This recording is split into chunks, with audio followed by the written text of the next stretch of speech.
Okay, welcome to the third day of the Peralta Online Equity Conference. Today is focusing on build. Day one was learn, day two was analyze. Today is sort of focused on build. In the world of equity, I would like to run a few quick logistics by you before we start. One is that the closed captions are turned on, they're enabled. You can use a little toggle at the bottom of your screen to toggle them on or off based on your preference. Also, our lead at this session is going to be using a Jamboard, and so I will stay in the chat, and when she mentions it or is using it, I'll keep dropping the link in the chat for you. You're welcome to engage in the chat, and I guess that's it. So I'm going to unpin myself, Sherry, and you are on. Okay, thank you so much. I also posted the Jamboard in the Padlet, but I will post it in the chat as well. We'll be using it in a second. So a little bit about myself. My name is Sherry Muyuan, and I teach at the City College of New York. I joined this position a semester before the pandemic, and then we moved to completely online, and then all of a sudden this semester we moved completely back to in person. But I feel like some of the strategies don't change, or students are still dying for connections. And right now our students do take some online classes that like they feel like they don't have enough time to connect with the students. So with that said, I hope like the strategies we built together can help you no matter which kind of mode you are teaching or you will be teaching. So there are two things on my screen. One is my PowerPoint, which is minimalistic because this is a workshop, not my talk. And the second is the thing that we're going to work together. Okay. So the first is round robin. Usually when I run it during the pandemic, when the pandemic was worse, is that I would start a class by having a question for the students. And then the bravest student will raise their hand, and then they will answer the question, and they will name the next student, and the next student will find the next student. So it's not just sharing about ourselves, but also they learn to pronounce each other's names. They also learn to memorize who have spoken before, because the later you go, it's okay, you might be shy or you're not prepared or you're still dressing up or cooking, but then you need to memorize more names. And it became a little bit embarrassing if, like, for example, out of 15 students, the 14th student kept naming all the people who have gone, right? So it's also a just a quick warm up to practice focus in the class. And the other benefit that was so helpful for me is I got to know more about the students through the things that I might not know about them. For example, one of my students, one of the questions I asked was, what is the thing that you feel grateful for? And one of my students in New York said she actually felt grateful for moving to Staten Island from the noisier part of the city. And so when she was struggling to find new prompts to build for portfolio, I looked through all the notes. I actually took notes of the answers, and I found that in my notes, and I said, actually, why don't you make a website to tell us more about Staten Island? Because we probably know a lot about Manhattan and Brooklyn and Queens. So yeah, so if you can open the Jamboard, please use the sticky note and any color you like to paste the questions you think you can ask the students. It could be a little bit private, or it could be more like open-ended, or it could be just like I really like, what's your favorite season? So what I think what's so great about this is it's a short answer, so people don't have to stress out about building up a whole paragraph about the person they think are greatest in the world. But also recently I've been talking to people from different countries in New York, and actually a lot of places don't have 4 seasons, or they might have more than 4 depending on where they are. So it's another entry point for a great conversation if possible. So yeah, well, let's spend some time and putting our answers down. I'll be adding things too.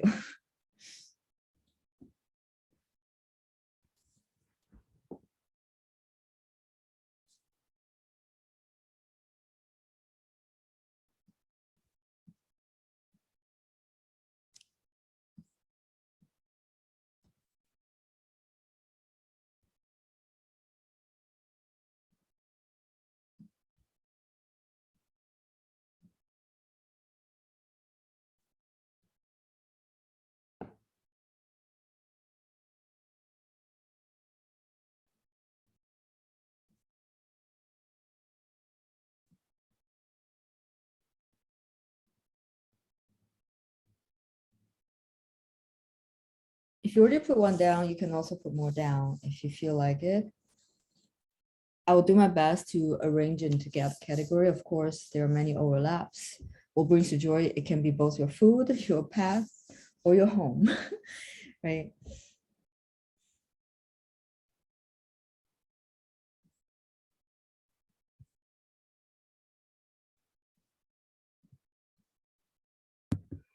Sherry, quick question for the round robin.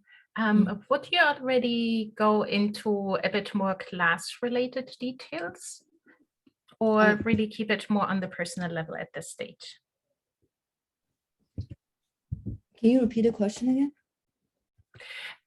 Would you, for the round robin, leave it very much at that high-level personal level, or already ask more or could already ask some class-related or learning-related questions?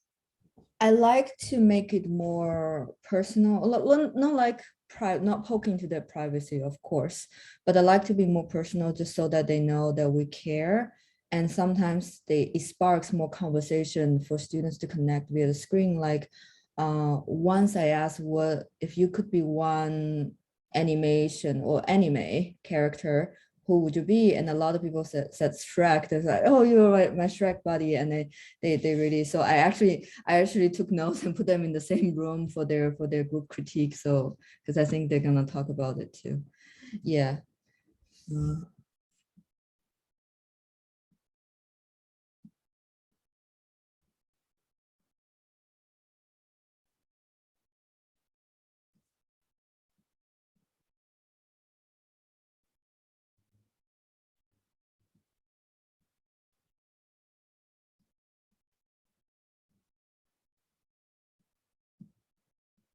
All right, let's review them. Feel free to add more, or if you want to go back later, we can. But I really, it's so exciting that I want to read them out loud. So, who do you admire the most and why? It could be very personal. So I asked similar questions to my student, and then at the beginning, a lot of people named very famous people. For example, Michelle Obama. Actually, more than one person named Michelle Obama. But I was also surprised. Usually when like 2 or 3 students start a trend, it just keeps going. Like when one person mentioned bubble tea, will be more bubble tea down the road.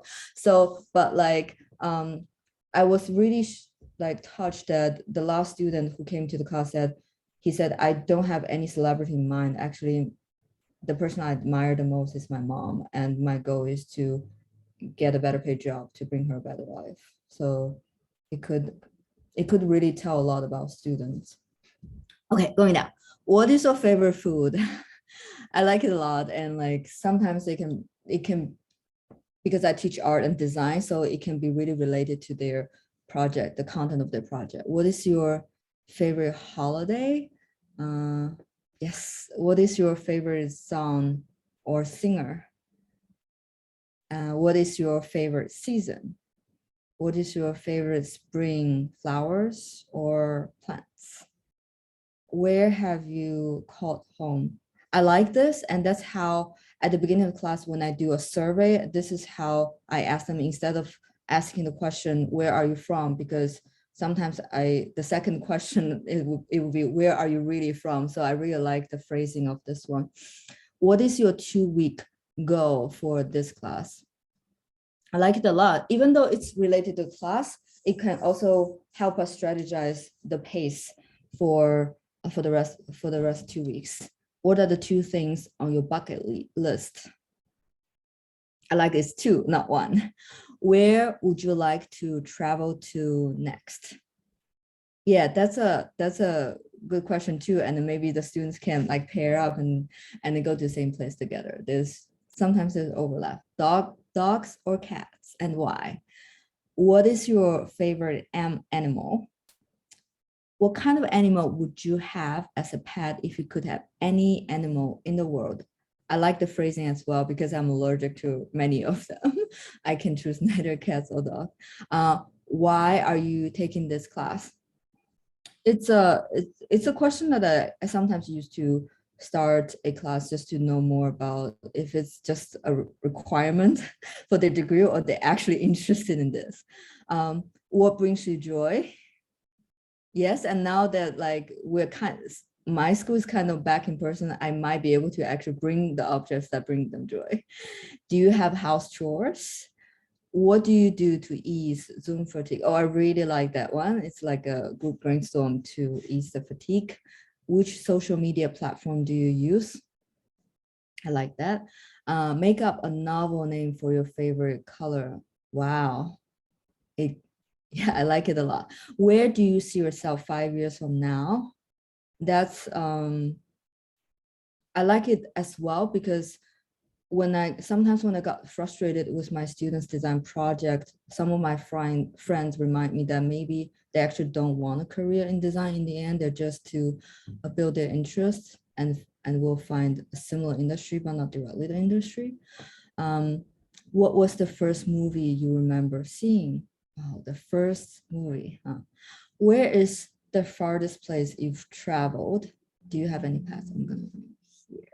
Okay, cool. So the next one is 5-minute drawing.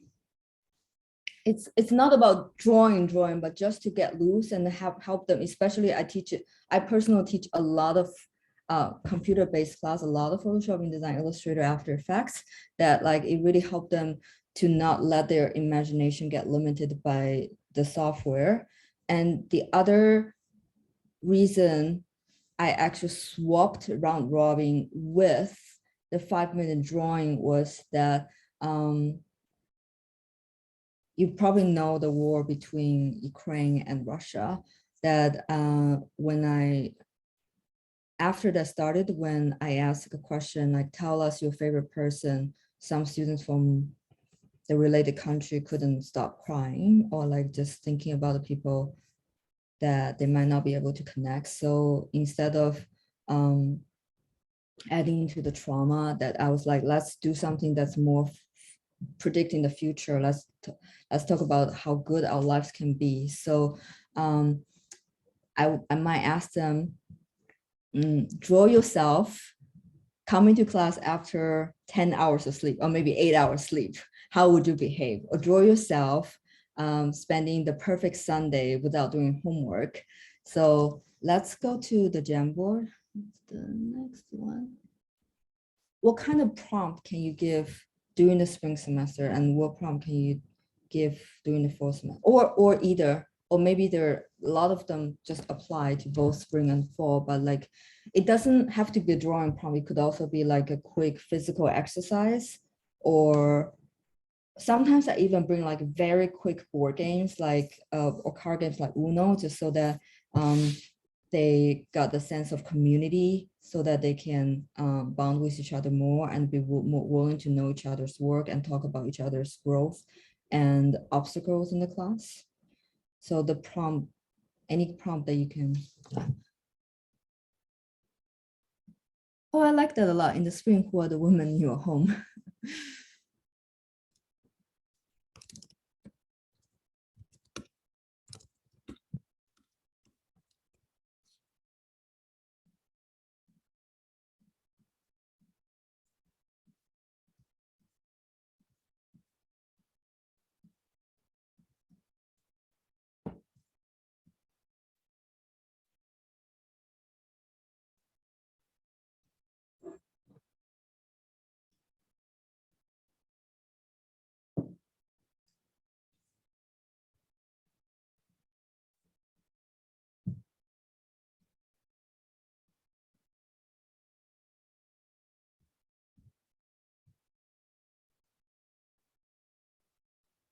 I can, maybe if it's too difficult to relate to drawing, I can also open this up as something you can do, anything you can do instead of round robin very quickly to start the class.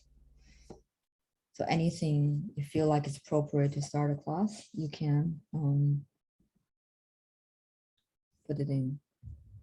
Some of my colleagues mentioned meditation, different kinds of meditation, or just a body scan.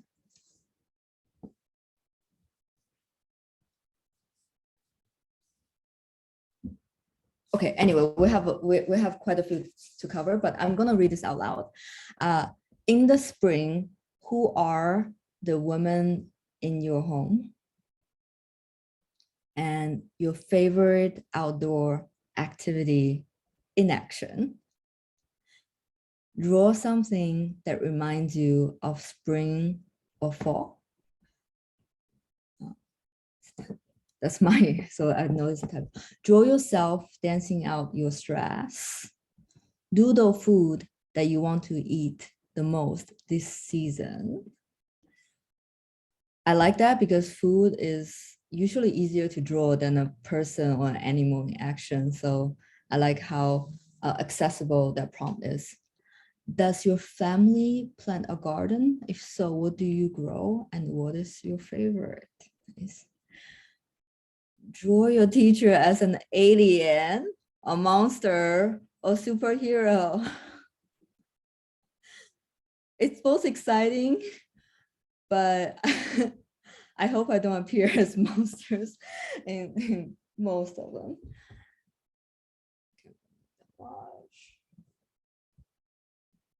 Yep. Thank you everyone for sharing. Again, I put this in Padlet, so this is still accessible after the session. Okay. So inspiration sharing. I added this more recently than the start of the pandemic. The reason why is that I know the students at the beginning, they were scared of the virus. And I had a student who didn't go outside for a year, more than a year. And later they just like, it became habitual to do everything, even their part-time job could be completely online, that they run out of ideas. So I started to get like, by the end of the semester, I got my teaching evaluations. Always, can you show us what other students have done? Can you show us what other students have done? And at the beginning, in my mind, it's like, they have done exactly the same as you did.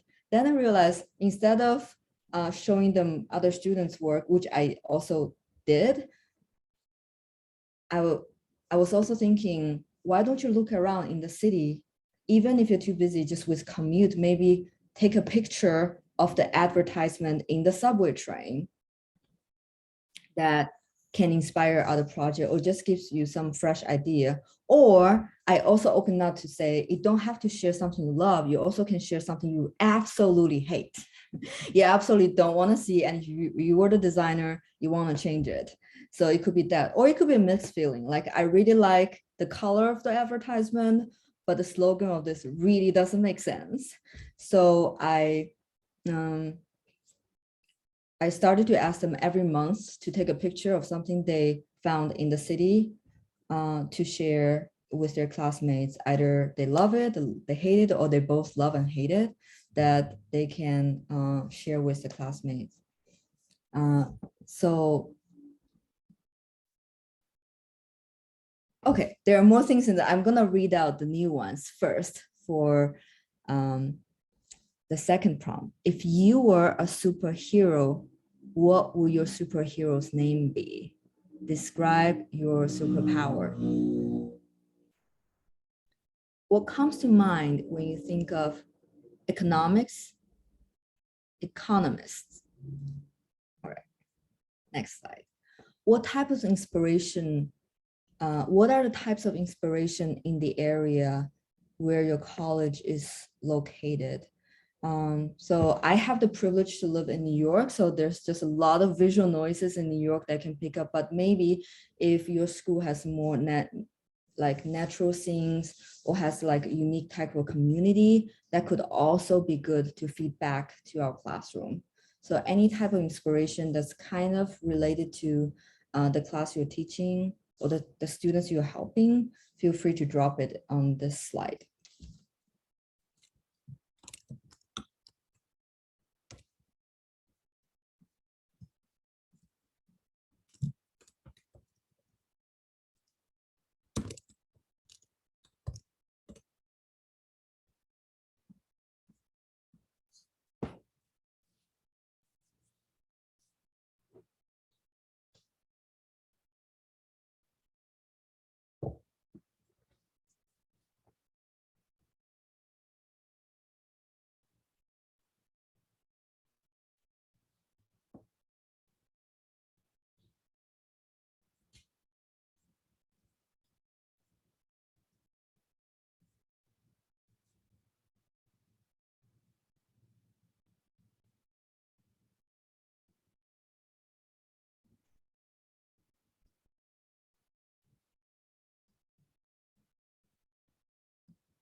Okay, we have quite a variety that it's very exciting. Thank you for inspiring me.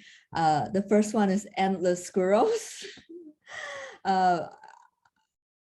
Going to school in Minnesota, I totally can be reminded of this thing. So thank you for that.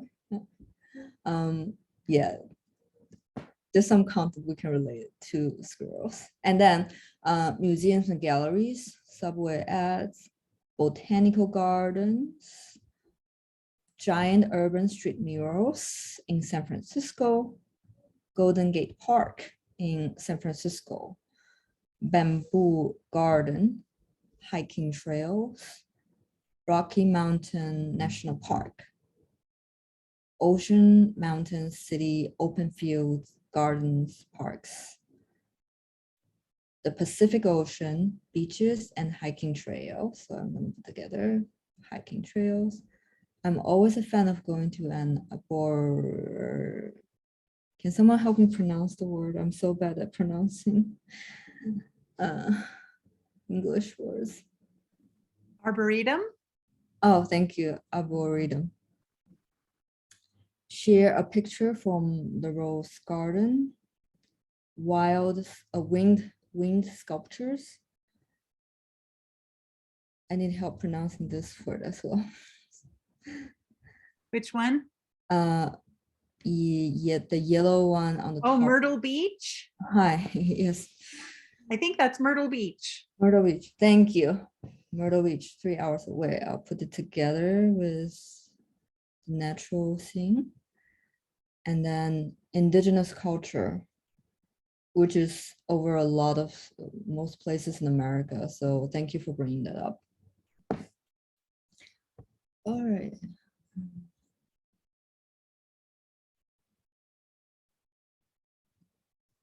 All right, so next one is group discussion. So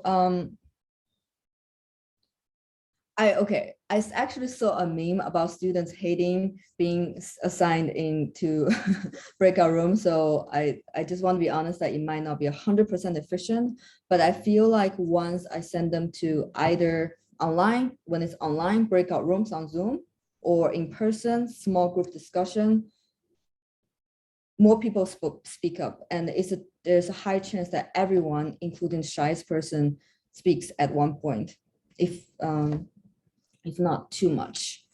So let's take a moment and think about what kind of tasks can we assign to your group.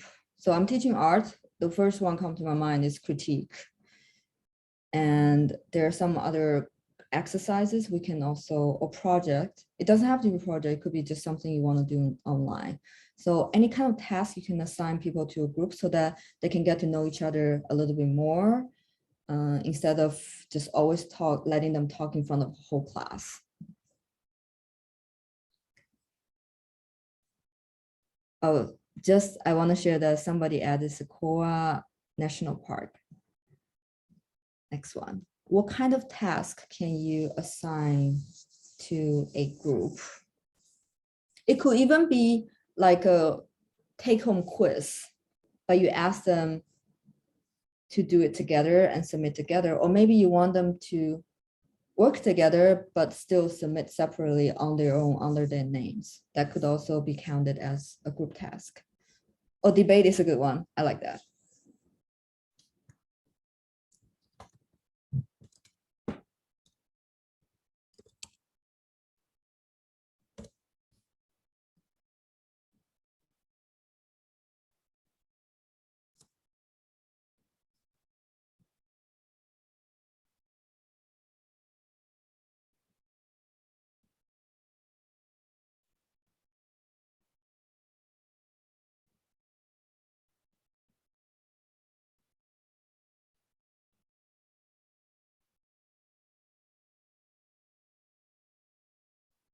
It can both be in person or online or hybrid.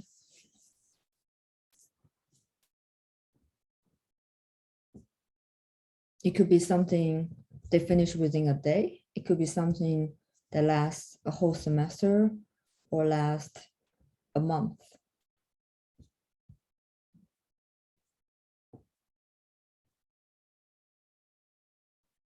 So while I'm waiting for more answers, I got a question. Do you use a rubric to guide the groups when they give critiques to each other? Yes, I do.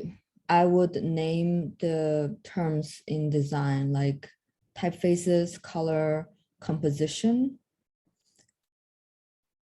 And the other thing, because the downside of breakout rooms is I can only be in one room as opposed to compared to online where I can just like look over the whole room and know which groups are not talking anymore, that I do ask them to also write out. It depends on the situation. Sometimes I ask them to write out the critiques they receive from other students. And sometimes I ask them to write critiques they gave to their classmates. So it's essential they practice twice. They practice speaking up about their opinions orally, and then they practice writing down and craft their ideas even more. I hope that answered your question, Natalie. Thank you. Okay, so we have a lot. This is perfect. Debate, solving case studies, collaborative e-portfolio, virtual lab activities. For art, ask them to collaborate on a new, unique artwork using an online whiteboard. Yeah, we're going to talk about different online space to share things in a second. Each student takes a turn making 3 strokes. I like it. Peer good draft, final research paper reviews. Have one student take a picture of something and then pass it to the next student to modify it in some way, and then the next and the next until everyone has had a chance. I like it. Each student takes a role from a case study. Role playing different stakeholders. Class presentations graded by their peers. Quiz. Digital escape room. Wow. Class scavenger hunts. Test cards. No. Thank you. Thank you very much. Next one. Zoom. So this one is for online only because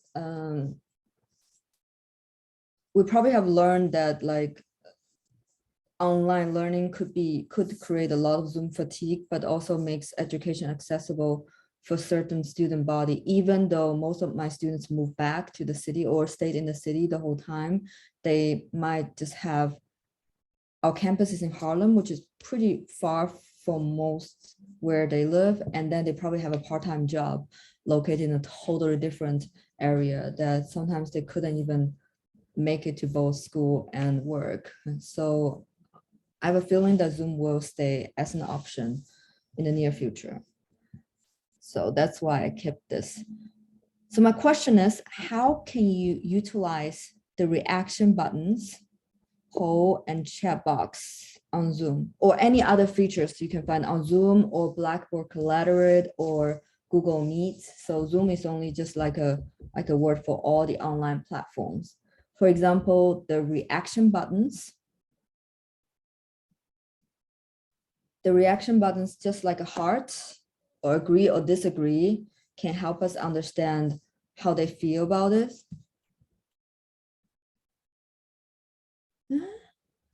Oops, I think I copy and pasted the same thing. So I'm going to change that.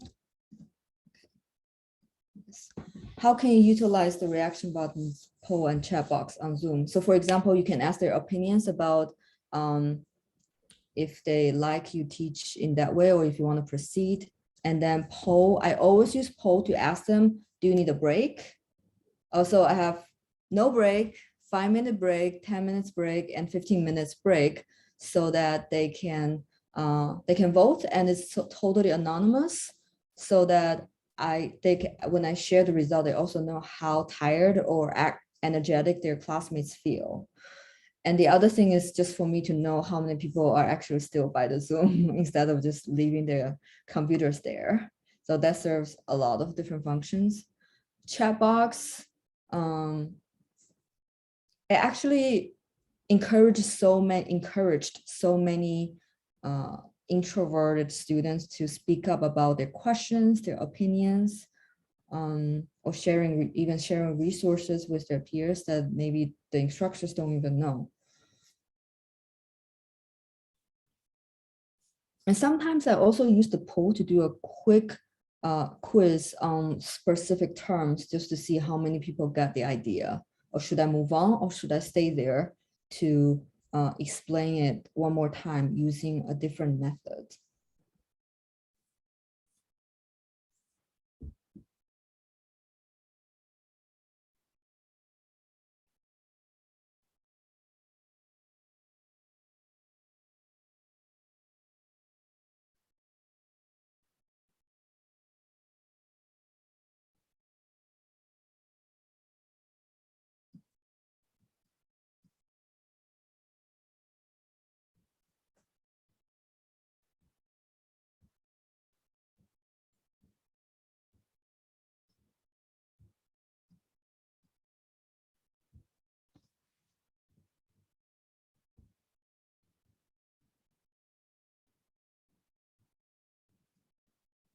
For the person who posted, I'm here, but need to be less active, can you clarify a little bit more? Is it from the student side, or is it from the instructor side? And how do they express that in the chat box? I was thinking that maybe on some days a student might not be might feel a little bit more emotionally vulnerable. Okay.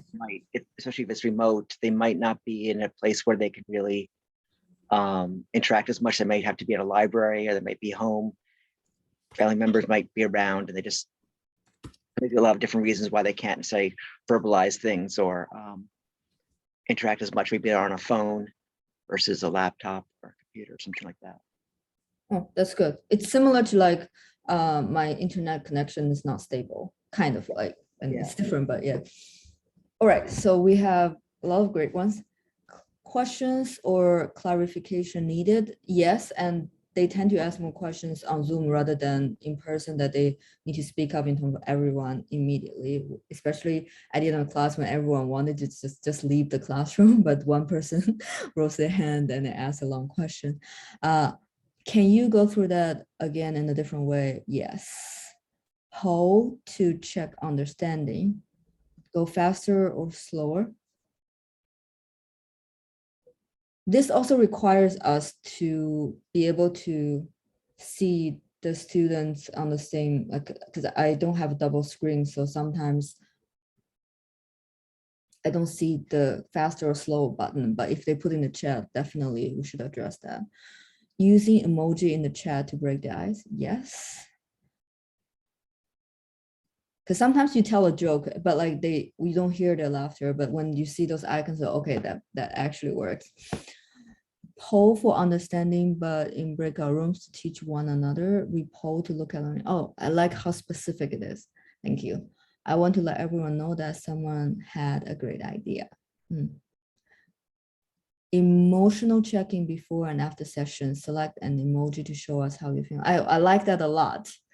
I think that's faster than sometimes we ask from a scale of 1 to 5, how do you feel? And once one person started with 1, the whole class will just go down to 1, even if they have a 2 or 3. Chat, ask for clarification. Yes. Use Zoom annotation tools to give feedback about an artwork. I love that. I want to use that more. Chat, share additional resources. Use hashtag chat summaries that become Google Docs after class. Yes, thank you. So the next one is test. It's been there for a long time in the history of education, but depending on the content and the learning objectives of your class, you might have a lot of tests or no test. But either way, how do you access the understanding of your students, especially if it's online or hybrid? What are the ways you can use to check if students actually got what you've been lecturing or doing the demo? One example I have is I do mock quiz. So I give them the same thing as the quiz that I will give to them later, but I send it to them first just for attendance. And if they got more than 50% right, they got the whole point. It is actually for me to check how many students get each of the concept right, rather than punishing them. And then the quiz, the real quiz, that's more in detailed, will have some overlap with the mock quiz. But anything that can help you access the understanding of the students can work. It could be in an art project too, if you specify certain tools they need to use, either like analog, maybe oil, acrylic, specific style, or digital. You must complete this in After Effects and export it as XYZ. Or even presentation. So you might give them, instead of lecturing the whole like history of certain movement, you give them a brief preview of it, but you assign students different artists to research. That's also a way to check if they understand that genre or not.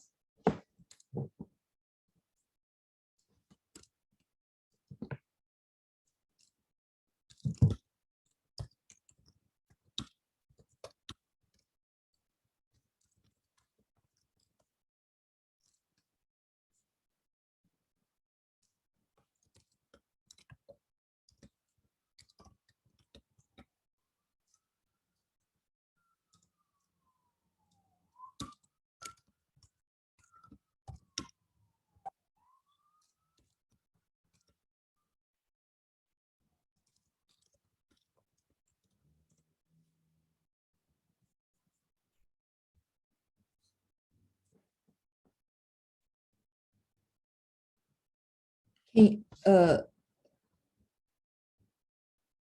the person who wrote exit ticket, can you explain it a little bit more? What does it entail?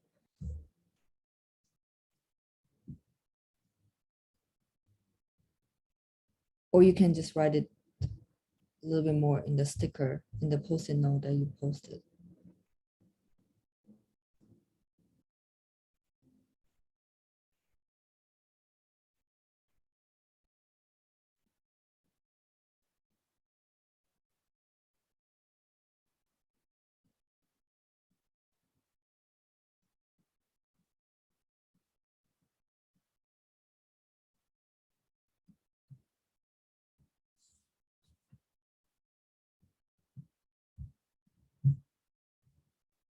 Yes, I'm curious what an exit ticket is as well.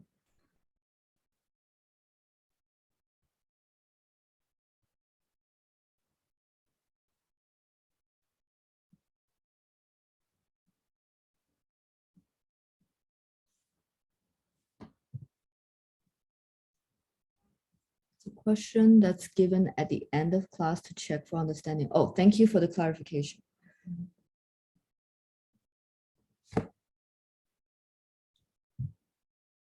All right, so we have exercises, assignments demonstrating skill learned. And the similar ones, quick Adobe exercise, the student must use the tools taught in the demo. Exit ticket, at the end of a session, have students demonstrate their understanding by answering an open-ended question. Muddiest point. So I guess it's asking the student but before the end of class, which part can be clarified more. If I didn't explain it correctly, please put in the chat so I can clarify more. 1 minute paper or 1 minute thread. 5-minute free write. Have student present lesson in discussion board. Formative assessment, play, pause it. Interactive videos, students watch a video and throughout it, occasionally pauses to ask a question. Students need to post an answer and then continue watching. Thank you for writing so detailed. Yes, I think I'm going to steal that idea. Okay, we have more short reflection surveys. Mini assignment turned into final project. Yes. Okay, so the next one is actually exactly perfect time to have mini assignment turn to final project because I'm just going to talk about baby steps. Because I'm teaching art, so sometimes it's not just about, many of the work are not too mechanical, and some students, they do respect the instructor, they do want to learn from the class, but they are actually hindered by their own perfectionism, so they would actually rather, they have good ideas, and they want to make it so perfect that they never start working on it. So my strategy for that is to break any project that lasts more than a week long into baby steps. For example, for my portfolio project, first week I asked for a proposal. Second week I asked for pencil sketches. Third week I asked for digital sketches, and the fourth week is the final version. So that every week they have something to submit, even though actually in reality the project is not due until a week later. So let's take a moment and think about what are the big projects in our classes. It could be a big art project, design project, or it could be big paper they need to write. How can you break it into smaller steps? Or you have multiple group discussion or one-on-one to help them strengthen their work in progress until it's due. So yes, create a timeline for project. That's super important and definitely will help the students if the timeline is attached to the project description.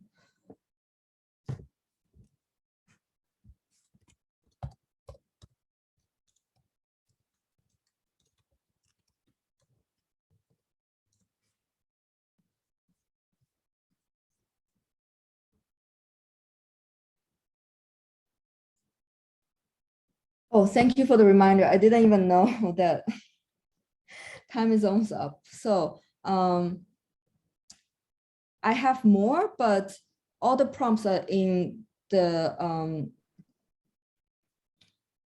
Jamboard that you are welcome to use and add anytime. So thank you very, very much for coming, and I hope it's beneficial. And if you have any questions, I can put my email there. That I would love to continue the discussion about pedagogy, teaching online, building a community. Yeah, I've seen a lot of people, and based on the I would say Zoom fatigue, that it's actually beyond this number of attendees is way beyond my expectations. So thank you so much. Okay, the link, I'm gonna share the link of the Jamboard again. Yes, so this is the link to the Jamboard. You know, Sherry, it just occurs to me that I love that this was so interactive, because you basically were teaching us through experientially what we would then be working and practicing with our students. And that's such a great way to learn. Thank you so much. It is. And you're right. It's like Zoom fatigue is real. I mean, it is real. And so having an opportunity to interact via the Jamboard, and then, you know, it was just final day, third day, a lot of presentations, and I just really appreciate that it was so interactive and so experiential learning. Thank you so much. Thank you for having me. And you are good with a Jamboard, I have to say. So a few things. Kevin, do you want to put the link in there about our Twitter and Facebook link? Because I was just looking for them and you had them so well cut. So in addition to the Jamboard, you'll see links if you'd like to stay connected to the Peralta Online Equity Initiative via Twitter and Facebook. And Sherry, I hope you'll come back to our conference next year and do some more experiential learning for us, and whatever you come up with between now and then, come back and do it again. So I am going to, and thank you so much, stop the recording.